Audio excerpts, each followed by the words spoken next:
Welcome to What's Your Story podcast. I'm your host, Matt Story. On this pod, I sit down with people of color leaders to understand how they've been able to use their superpowers to make an impact on our world. And I do it one story at a time. My guest on the pod this week is the head of crypto at Visa, which I know from firsthand experience, that's a pretty big job. But what I find more interesting about him is he's one of those folks that spends today in the places that the rest of us will get to in the future. And so I'm really looking forward to hearing his story firsthand. So please welcome Kai Sheffield to the show. Thanks for having me. Well, thank you for taking the time and jumping on the mic. Before we get into learning more about what you do and how you do it, I'd love if you could take us back and give us a little bit about your background and maybe share a story about what little Kai may have been like. So I was born in rural Ohio, middle of nowhere. I'm, biracial. My dad's black and my mom's white. I kind of, grew up in this small town. I think that there really wasn't a whole lot to do. And so, all I really did growing up was play basketball. Now there was one thing that I was passionate about and that, really I spent most of my time thinking about. I was either, watching, basketball highlights and watching games. I was, going to the gym and getting shots up. I was playing in leagues. And so a lot of my childhood, which I feel very fortunate, it was amazing. I had great parents. I had a brother and sister. It was really, forming my identity, at a time and a place when, I never really felt like I fit in. And the only place that I really felt, super comfortable and like confident with myself was, on a basketball court. And so I think that's what I really, really gravitated towards. And, the mindset of being a point guard, and kind of, approaching life, through the game of basketball. I think that was what really, drove me and got me excited and kind of kept me busy, growing up in a really small town. So that was, I'd say, grade school, middle school, high school. And then, ultimately, my sister went to college out in California at this, amazing school called Claremont McKenna. And I discovered, there are these, 5, colleges, these liberal arts schools. And, I grew up on the campus of a liberal arts school called Kenyon College. And so I was always kind of exposed to, small classes and, my parents were professors. And so we'd have intellectual, discussions at the dinner table. And so I think I was kind of destined to go to a liberal arts school, but I didn't want to go to Kenyon. I wanted to get out of Ohio. It was very much, the dream to come to California. And kind of, I had this kind of, the idea of California was this kind of beautiful palm trees, warm weather.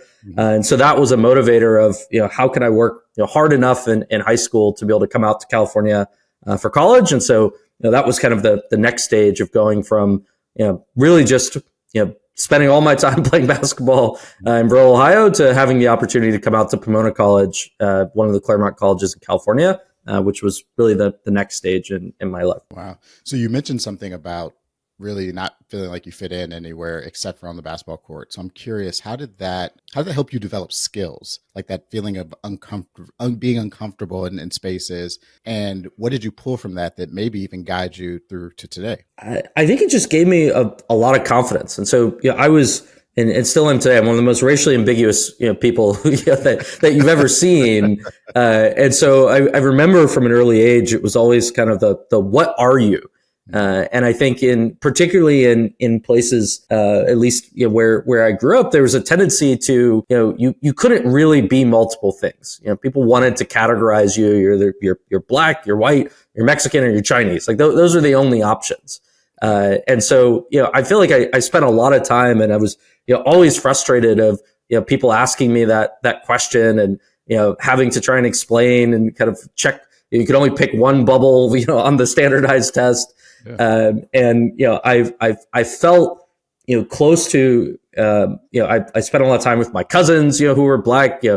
My friends were kind of the 2 black kids that were also at the school. And so it was a really interesting experience just in trying to build an identity at an early age. And I gravitated towards, I was, good enough at basketball that I was able to, it was really the first thing that I did that I saw some success in. And I saw that, I could, build an identity as where I didn't have to explain who I was. I could just play a game, and I could, particularly find ways to like express myself and to, view the world as like, I'm a basketball player. Like that's who I am. If you ask me like, who am I? Like, I'm a basketball player.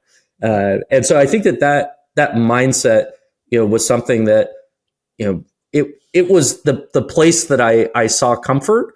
It was a kind of a ingrained social circle of really close to people that I played basketball with. And it gave me something to do. Like there wasn't a whole lot to do growing up in my town. And so I think the combination of that was really important. I don't know if I hadn't have played basketball, what I would have spent my time doing. And I think of a lot of the confidence that, as I got older and kind of ultimately, started to come into my identity, even, after I stopped playing basketball, it was, finding that identity on the court before I found it, off the court. And so I think that played a big part of my life. Yeah, it's funny. So, I was next door in Indiana growing up, and I can relate to the basketball became the outlet for connection with people, because you're right. I didn't have to explain why I look different. I didn't have to explain who I am and, what is life like for me. It was just, you just played, you just hooped.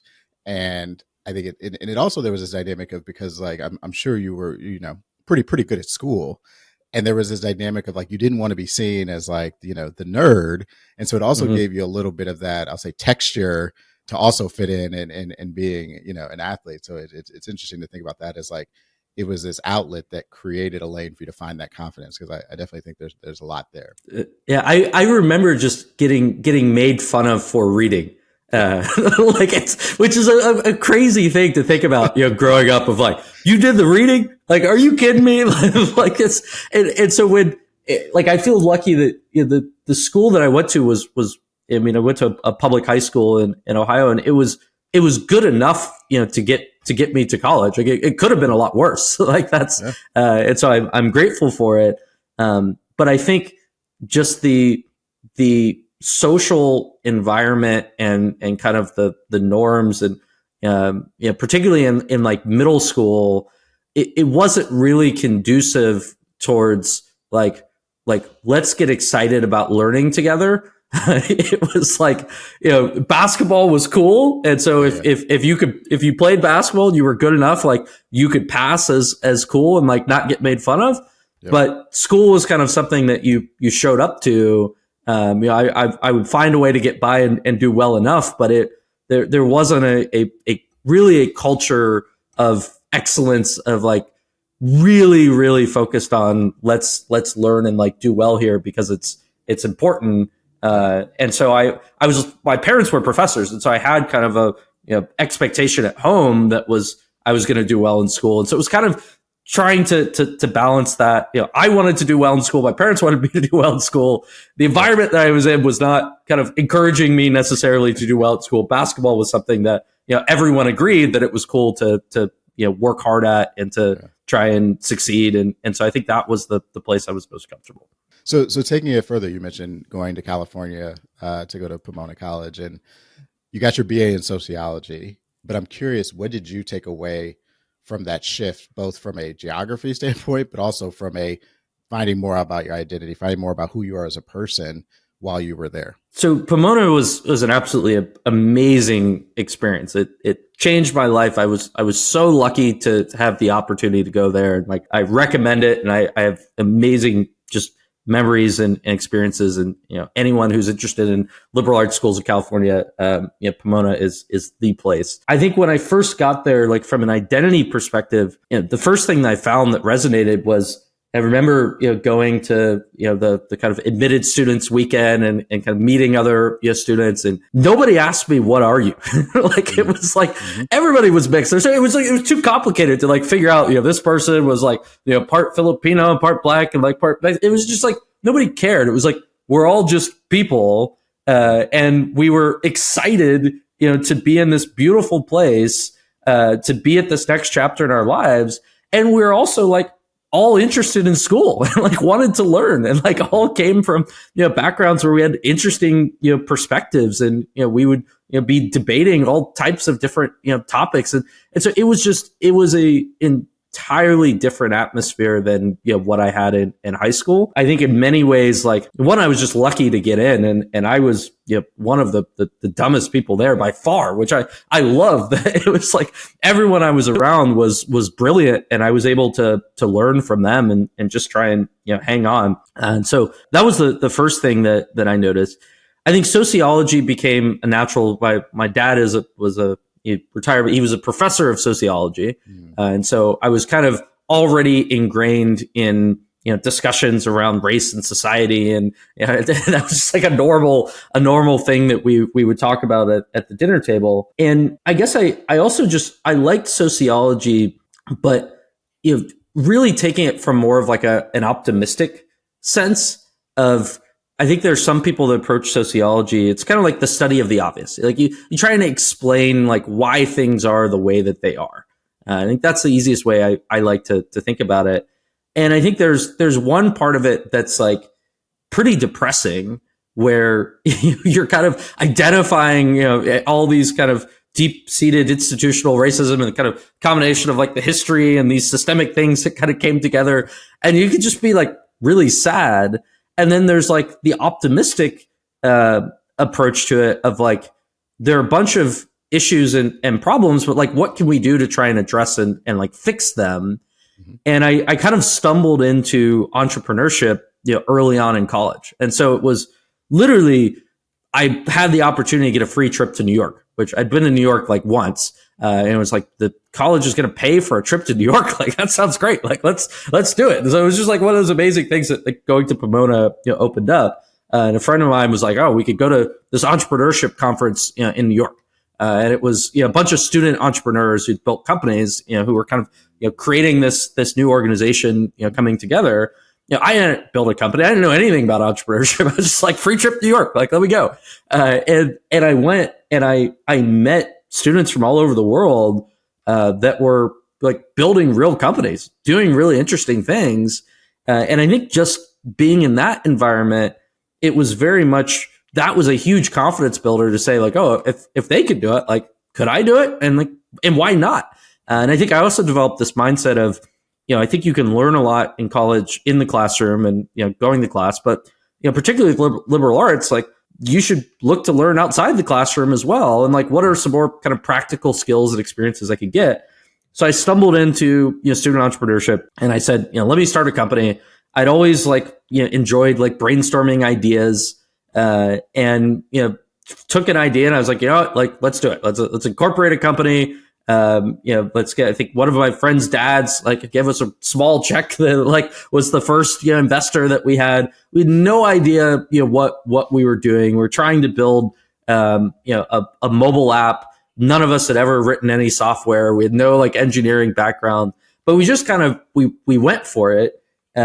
My grades suffered I spent kind of more time, trying to figure out like how to build this company than I did, necessarily like doing homework for my core classes.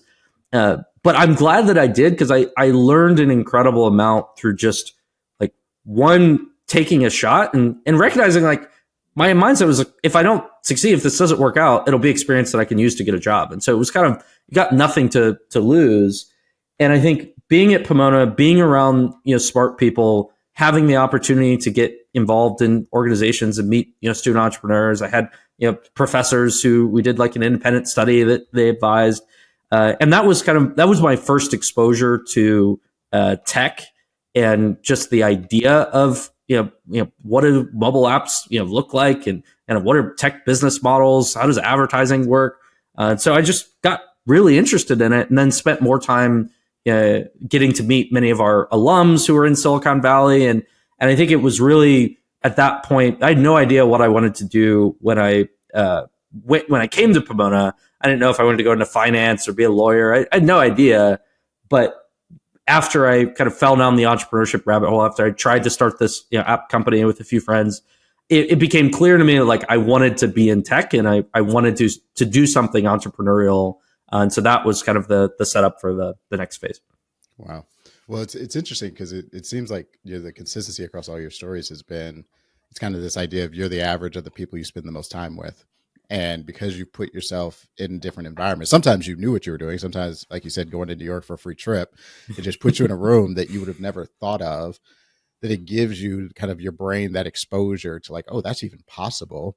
And then you go play with it and you go figure out where are the limits of this, which it sets you up as a nice entry into your professional journey. So I'm curious, how did you take all of those tools you developed, both from the actual curriculum, but also from life, and how did you transition into the, I'll say, corporate world, even though you went more entrepreneurial initially? For sure. So my dream was we were going to build this company, and it was almost like we were going to just stay in college forever kind of type of lifestyle of like, we were going to make it successful. We were going to graduate college. We are going to get a house in Venice Beach, and all my friends were going to hang out and like build the company in the house together. Like that's what like we thought we were going to do. Company didn't work out for many reasons. We had no idea what we were doing. And ultimately, it gave me a bunch of experience in the kind of mobile app, advertising ecosystem. And there were a few alums from Pomona that were working at a startup called TrialPay, and TrialPay was in that space. And our company wasn't technically a customer of TrialPay, but we were a customer of one of TrialPay's competitors. And so I'd heard really good things about it. I was like, this is a mid-stage startup, a good place to start my career with people that I knew from Pomona.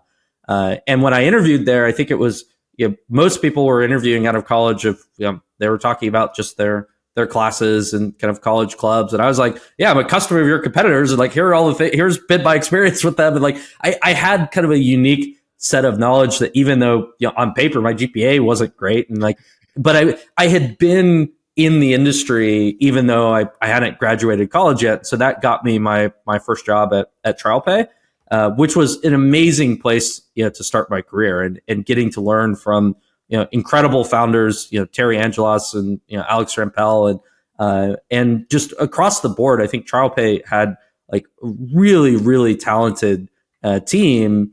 And so, I joined TrialPay. I kind of was in a rotational program, doing sales, business development, account management, across a number of their products. And I think I started to find, particularly in sales, I started to kind of build some experience and confidence that I enjoyed like building relationships with our clients and like really figuring out what we could do with them. And I ended up, even to this day, like there were early clients of TrialPay that I kind of went out and met at a conference, and then ultimately brought into TrialPay and started to work together with, that I'm like still friends with today. We're not even the same industry, but we still keep in touch and we're friends. And so to me, sales was all about like, can you build genuine relationships with people? Can you understand kind of who they are, what they care about, what they need? And can you find opportunities to be able to help them? And like, sometimes, your specific product will help them. Sometimes introducing them to somebody else that, you met that's solving something they're looking for, that'll help them.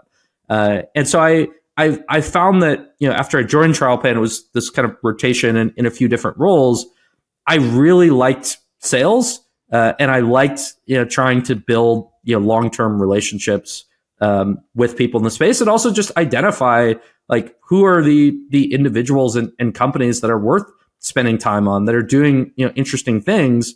And so I think that was the first time I had like a feeling of some kind of success and kind of a skill and a path in a career outside of college.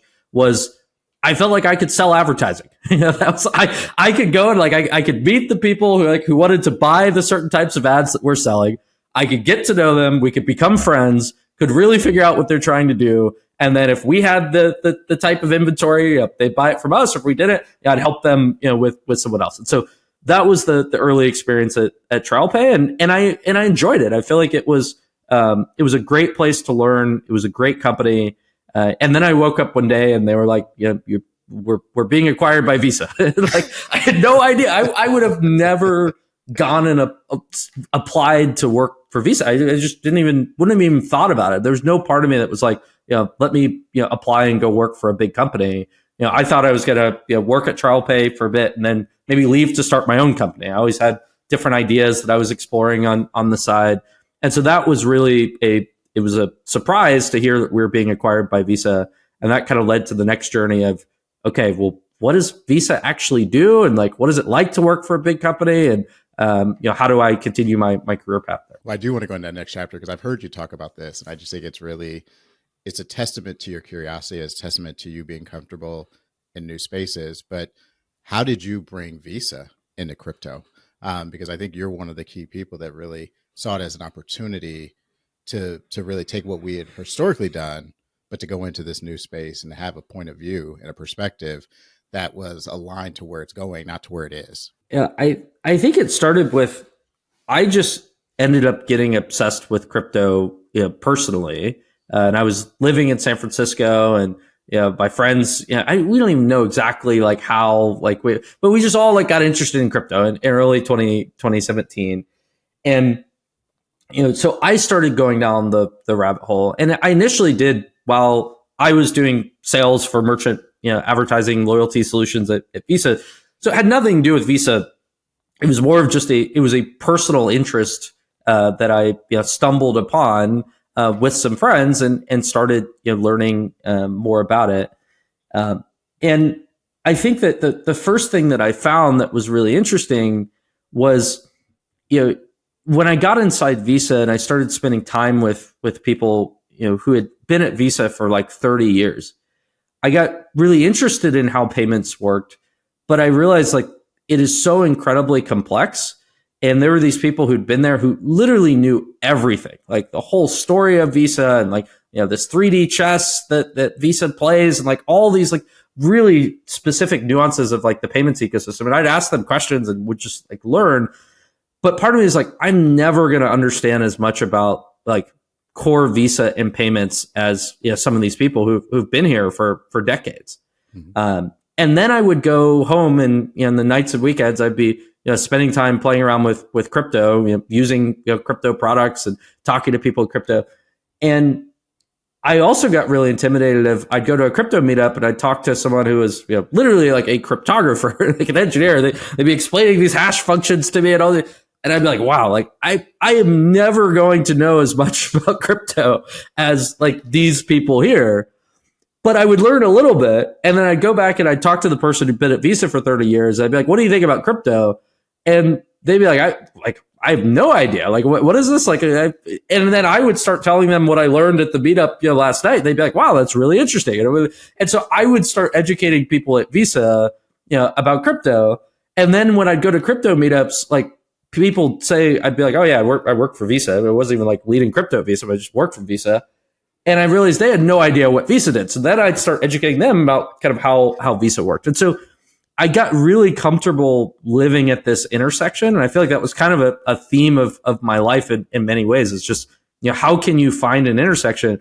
And I think it started as I didn't have confidence that I was smart enough, to be like just on one thing. So I was like, there's always going to be someone who's so much smarter than me in just one of these areas.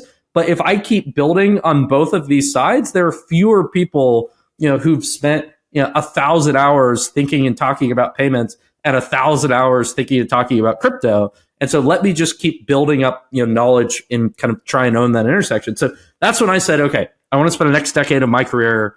This was probably 2017, 2018 at the intersection of crypto and payments. And like, where better to do that than at Visa? So I was like, let me give it a shot. Like, let's see what the appetite is. And I was really lucky that, people were really receptive and willing to learn, and kind of willing to just spend time with me. And like, they didn't know, what it actually meant. And it was still, so early, but it was interesting enough, that we could, say like there's a role in doing this. And so I would send an email newsletter out every Sunday night of like, here we have Visa Crypto Weekly. Here are the few things happening in crypto that might matter for payments. I did that every Sunday for probably at least a year. And it started with like a handful of people. And then everyone that I met that I talked to internally at Visa, I'd add them to the newsletter, and then like it would provoke, conversation. And so I just tried to, I became the annoying crypto guy. Like, as things happen in crypto, it's like, okay, who's sending out this newsletter that's, breaking down, what these things are. And then just had like a ton of support and sponsorship and mentorship from Terry and some of the early TrialPay folks, Terry and AJ and Chuck, and they encouraged me. They could have said like, get back to your job. Like, it's like stop sending out emails about crypto. But they were like, no, this is interesting. Like they wanted to learn and understand it.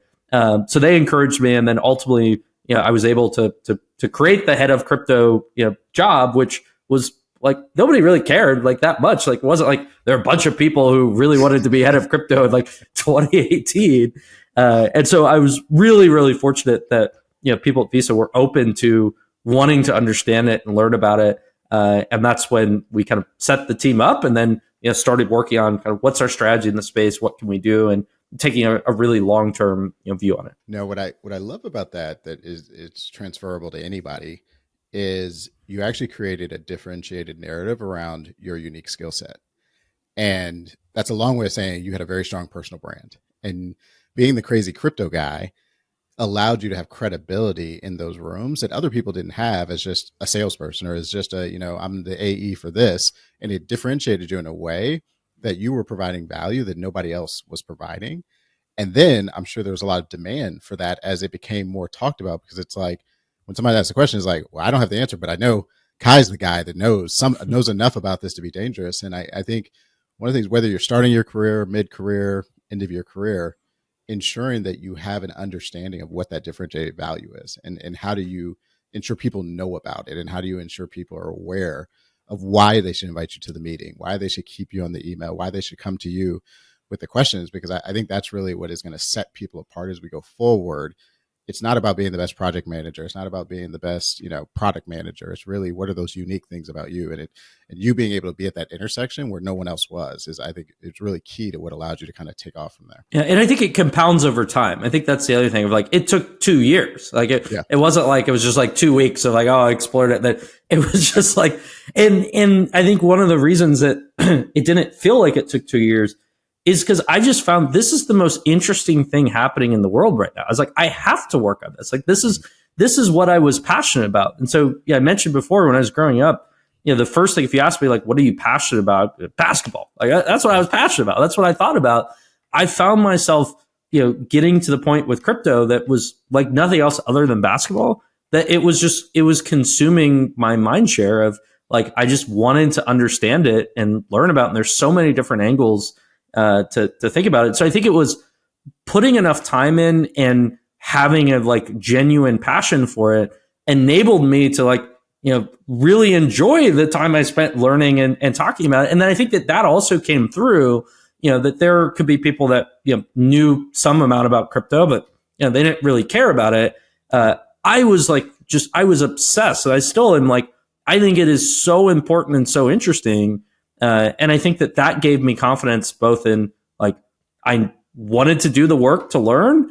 And then I think when I talked about it, I've kind of tried to be this evangelist that like, it gets me excited. It's hard for me to talk about crypto without getting excited, and that other people get excited. Like, it's so finding something that if you don't have that level of passion towards it, then I think it's harder to develop that brand and to become an advocate. And so, I was lucky that I found that in crypto, and then, continuing to build that, over many years. The other story I'd say at this time, which could be helpful for some people, is I think it's no coincidence that I kind of discovered Twitter at the same time as I got into crypto.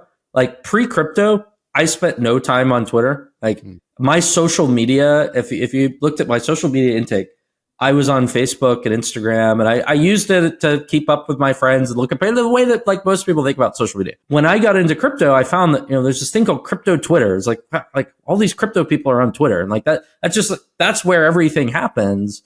And so I started following, the founders of all the kind of crypto companies that I thought mattered.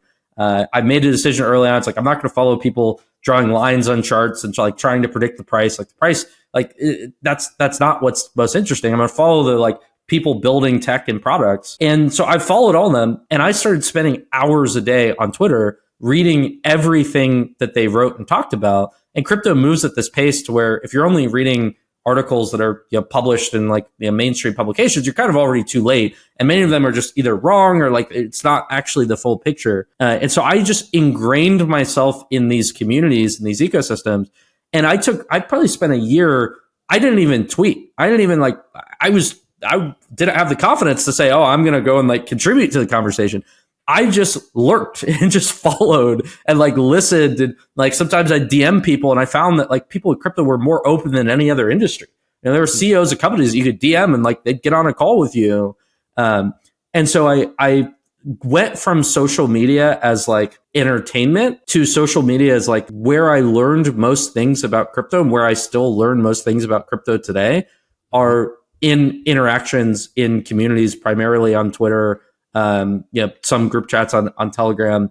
And I found that that's a huge competitive advantage in industries where like there are a lot of executives at companies that they don't spend a lot of time on Twitter, and just the pace at which things move. And if you're able to find and curate the right following of the right people, the amount of information and how quickly you can digest it is really, really fast. And then I started to contribute. So I started to try and build my brand on Twitter. I started writing tweet threads, kind of talking, getting feedback.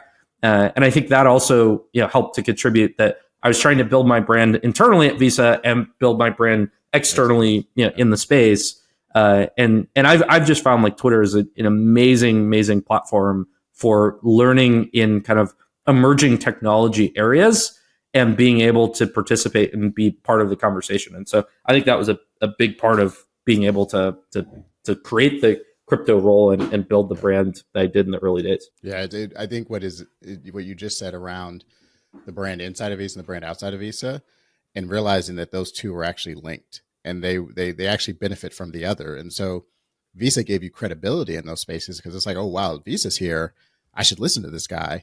But then also you got credibility inside because you were actually talking to the people building the technology. You were talking to the founders that were creating the future that nobody else in the four walls of Visa may have been talking to or listening to or following. And so it benefited you from both sides, being able to, again, be at that intersection. So I'm curious, I'm going to switch to the brand of Kai for a second. What would you say is your superpower? I think the first, finding the interesting intersections that are going to matter. I think that's like step one. And really just trying to stake out a position and owning that intersection and explaining it. I think that's been one of the biggest things that I've focused on, is how can you explain complicated concepts in really as easy to understand terms as possible. And I kind of, one of the ways that I got to this is, again, I've never looked at myself as like really smart. I'm not really smart. Like I've always had this insecurity of like, there's so many people that are so much smarter than I am. And I've tried to go from like, instead of just being like, oh, like I'll never learn this. Like this is, I'm not a computer scientist. I've started to take that from like a weakness to like a strength, and to say like, because I'm not really, really, really smart, I have to like dumb it down for myself to understand. And, I have to try and get to the point of how can you take that concept and explain it to a really large audience that has nothing to do with the space. And so not to say I'm explaining it to people that aren't smart. I explain it to people that are really smart, but have no idea about crypto and that don't spend any time in crypto. And so I look at it as like my fundamental skill set and experience has been as a translator. Like that's what I am. Like I try and like understand something well enough to the point where I can then explain it in other terms and find ways that it can resonate or be understood by a certain audience. And so that could be through coming up with interesting analogies. That could be comparing it to other things, and it requires you to go deep enough. But it's kind of a different skill set, that there are always people that can go so much deeper. But many of them can only speak to people who are just as deep as they are. I want to be the best in the world at explaining a broad set of concepts in the crypto space to people outside of crypto. And I think part of that is spending the time to learn, and then just pure reps of trying to explain things exactly. thousands and thousands of times to a broad audience. And I'm fortunate that like that's basically what my job is most of the time. It's trying to understand where things are going, what are crazy new interesting things that are happening, and then bring it back and explain, why it might matter or will matter or could matter to another audience that's not in that space today. And so translation, I don't speak any languages, other than I've never been good at any other language, but crypto in itself, and particularly when you combine, there are cultural elements to it, there are memes, like there are all these things that just like you have to be in crypto to understand. Like crypto is its own language, and so like I want to be the best translator from the language of crypto to the language of payments. Yeah. And I try and kind of maybe extend that a little wider than just crypto and payments. And now it's like, well, there's AI, and so what about crypto AI and payments? And but I want to be able to translate complex concepts and make them easy to understand. I think that's the number one skill set that I see it as like you're a time traveler. Like you're going into the future and bringing the future to us that are in today. And it's like you're helping us get there, and you're almost like that conduit to be able to say, hey, you don't have to go to the depths of all knowing, but let me give you a little bit to play with and give you a little bit interested. And you're lighting those fire and that passion you have, you're sharing that with other people so that they can then do the homework. They can then get exposed to it because they see how fired up you are, and you do it in a way that brings them in versus a lot of times. And it's not just crypto, you could, for sneakers or gaming, like it's the same, where it's like when you have the community, they can shun other people that aren't in the community. And it's like, oh, you don't understand this, or you're not true to this. And I think having people like you that translate it allows more people to come in. It's more inviting, which is a great superpower to have. Yeah. I think it's the only way that these technologies grow and succeed.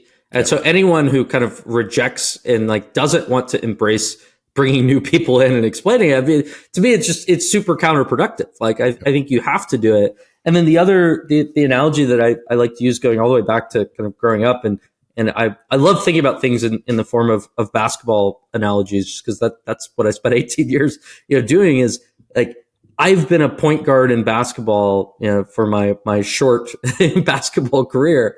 I want to be more of a point guard in tech and business, and part of that requires, like, in a new emerging space like crypto, it is a full court press where you're just trying to get the ball in bounds. Like that's like step one. It's like there is a really aggressive defense that you got to get the ball in bounds. And so that's like step one. And like that's a big deal, just to like not have a 5-second violation and get the ball in bounds. Yep. Then you got to figure out how do you get past half court? And you don't want to get the 10-second violation. Like that's the next step. And so is it like you clear it out and like you try and go one-on-one? Is it how you pass the ball to get there?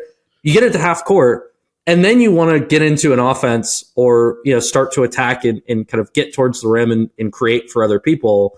Like I don't see myself in most cases in most things going end to end and being the person to finish. Mm-hmm.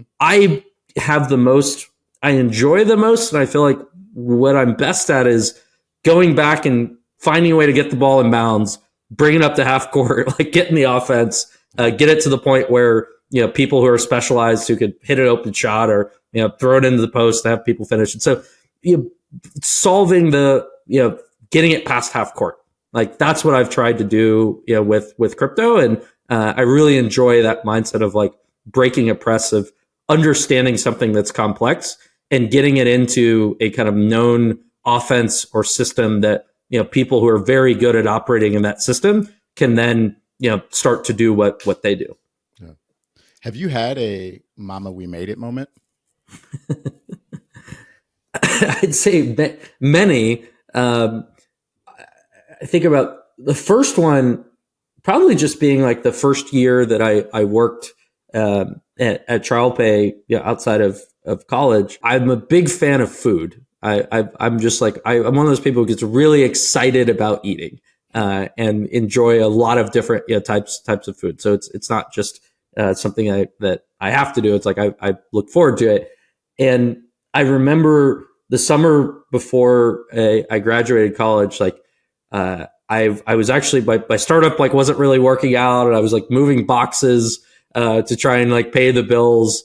And I would go to the grocery store, and I had, I think it was like maybe like $50 a month or something, some like budget like this. This is all I could spend on food at the grocery store. And I love chips and salsa. And I remember looking at me like, I can't justify this as a meal. Like, this isn't a full meal. Like, it's not going to fill me up. Like, I can't spend whatever I have to spend on like chips and salsa. It's not actually cheap. You get the good salsa. Yeah. And so I remember looking at that salsa and being like, I want it, but like, I actually can't do it. Yeah. And then a year later, I'd say when I got the first job at TrialPay, going to the grocery store and buying like, not just like one salsa, but like multiple salsas and having my own like salsa bar that I set up in the living room. I like made nachos. I'm like, oh, let me try all these 3 salsas. That was like one of the first, like, I made it. Like, if you get to the point where you could go to the grocery store and you can buy the foods that you're excited about, that you want to eat, that's not just, oh, this is going to fill me up so I'm not hungry. Like, that's making it. And so that was the first moment. And I feel in many ways like, so many things in life are relative, and you kind of adapt to your living situation, whether it's a new car, or like you get used to it. Yep. And you forget about like the most basic thing is, can you eat the food that you want to eat that is healthy and fulfilling? And I was never in a position, I feel very fortunate. I was never in a position where I was worried that I might not be able to.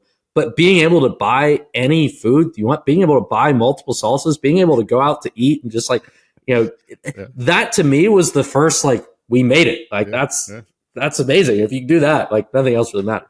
So I've asked that question at least 100 times. And I got to say, that's probably one of my favorite answers. Being able to buy as many salsas as you want was your side of making it. So I'm going to close out and ask a few more questions. I'm a huge fan of stories. That's why I do the podcast. But I'm curious for you. If you could sit with 3 people, they could be with us, they could have passed.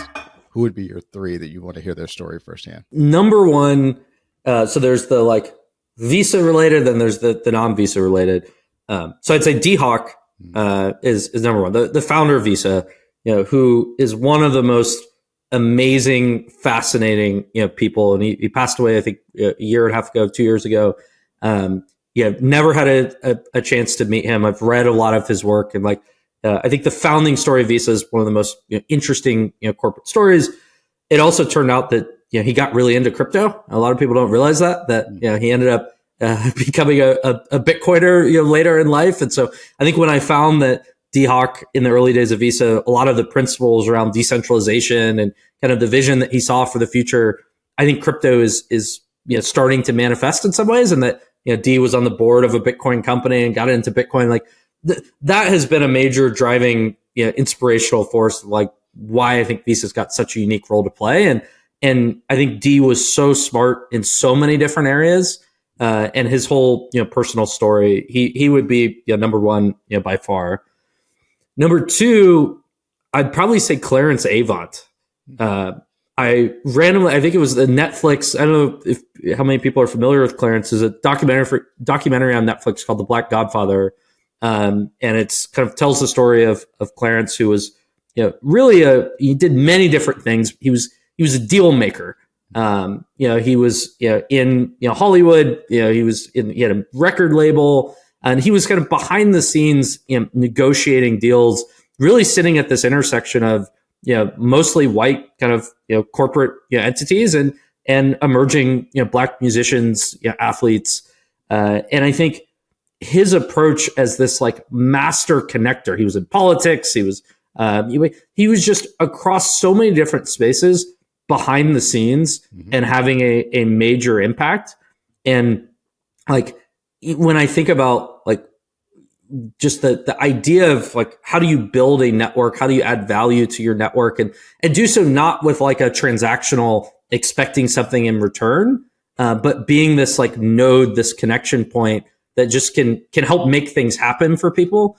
I think Clarence Avant was incredible, kind of person. And again, never had a chance to meet him, like would have loved to. And he would be up there. A third, maybe someone like a Alain Locke. He was like one of the kind of fathers of the Harlem Renaissance, really interested in kind of the intersection of art in culture and kind of economic activity. And when you have environments like the Harlem Renaissance was, where creativity was flourishing, how that led to economic empowerment. And I think he played a major role. And there are stories of kind of these dinners that he used to hold. Again, kind of being at this intersection, bringing together mostly white publishers with black writers like Langston Hughes. And so I like to think about kind of people like that who not just like lived in an intersection, but kind of created an intersection that didn't really exist before. I think that they are like really fascinating stories of people I would have loved to sit down with. Yeah, no, that's a great three. Who is someone that I should have on the podcast, but with one caveat? It has to be someone that you can help me get on. Yeah, if you haven't had Micah on yet, you absolutely should. So Micah Johnson, who we've worked with for many years now. When we set up the Visa Creator Program, he's an amazing artist. Has created kind of his own character, and has been an innovator in the NFT space. And so I think when it comes to like building a personal brand, the future of where art and media is going, Micah's probably number one. And so I promise I will text him and encourage him to come on the show, and you Nice. should interview him for sure. No, I think he's a great one. He's also from Indiana, so I forgot that you were from Indiana. Yeah. So like, there's something about like the Midwestern. Yeah. Like, he grew up playing baseball, basketball in Indiana. Like, so I think that's one of the things we connected on, of like some similar experiences from that part of the country. Is there anything I didn't ask that you want to share, or anything you want to ask me? I don't think so. I think that it's like, really appreciate you including me on the show, and I think it's a great format, and it's fun to be able to, like, even just going through the process of answering these questions, like thinking it's a good introspective opportunity, and I know you've had some amazing guests on, and excited to see the show continue to grow. Thank you. No, I appreciate you for coming on and taking the time, and I think it's just so interesting to have someone reflect on their story, and we can kind of sit alongside and learn as you're reflecting. Is really the power of our stories being told. But before I let you go, if people want to continue to follow your story and they want to see what you're up to, where should I send them? On Twitter, or I still say Twitter, even though it's x.com, at Kai Sheffield. I'm pretty active there, so that's probably the best place to start. Awesome. Will do. Well, again, appreciate you coming on, sharing your story transparently and authentically. It really means a lot. Thank you. Until next time, I encourage you, as always, to continue to share your story. It's so important, not only for you, but for others to hear your story.